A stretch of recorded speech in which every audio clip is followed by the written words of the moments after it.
ಪತ್ರಕರ್ತರ ಧ್ವನಿ ಸಂಘದಿಂದ ಆಯೋಜನವಾಗಿರುವಂಥ ಕಾರ್ಯಕ್ರಮ ಬೆಳೆದ ಶಿವಾಚಾರ್ಯ ಕಲ್ಯಾಣ ಮಂಟಪ ಅಫಜಲ್ಪುರದಲ್ಲಿ ಅಭೂತಪೂರ್ವವಾಗಿ ಯಶಸ್ಸು ಕಂಡಿದ್ದು ನಮಗೆ ಭಾಳ ಖುಷಿಯಾಗಿದೆ. ಈ ಒಂದು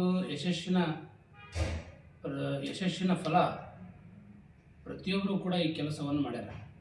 ಈ ಯಶಸ್ಸು ಆಗಬೇಕಾದ್ರೆ ಅವರ ಟೀಮ್ ಕ್ಯಾಪ್ಟನ್ ಆಗಿರುವಂಥ ನಮ್ಮ ಎಲ್ಲ ಲಿಂಗ್ ಹಿಡ್ಕೊಂಡು ಅವರೆಲ್ಲ ಟೀಮ್ ವರ್ಕ್ ಕೆಲಸ ಮಾಡಿ ಭಾಳ ಯಶಸ್ಸನ್ನು ಪಡ್ಕೊಂಡಿದ್ದು ನಮ್ಗೆ ಭಾಳ ಖುಷಿಯಾಗಿದೆ. ಇದೇ ರೀತಿ ಕಾರ್ಯಕ್ರಮಗಳನ್ನು ಮಾಡಿರಿ.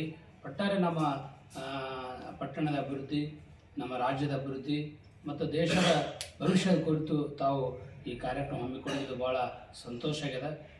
ಇದೇ ರೀತಿ ತಮಗೆ ಯಾವಾಗ ಅನುಕೂಲ ಆಗ್ತಂಥ ಕಾರ್ಯಕ್ರಮ ಮಾಡಿರಿ ಅಂತ ನಾನು ಈ ಸಂದರ್ಭದಲ್ಲಿ ತಿಳಿಸಿ, ಈ ಒಂದು ಅಭೂತಪೂರ್ವವಾಗಿ ಯಶಸ್ಸು ಕಂಡಿದ್ದಂತಹ ಈ ಕಾರ್ಯಕ್ರಮಕ್ಕೆ ನಿಮಗೆಲ್ಲ ಮತ್ತೊಮ್ಮೆ ಅಭಿನಂದನೆ ಸಲ್ಲಿಸ್ತೀನಿ.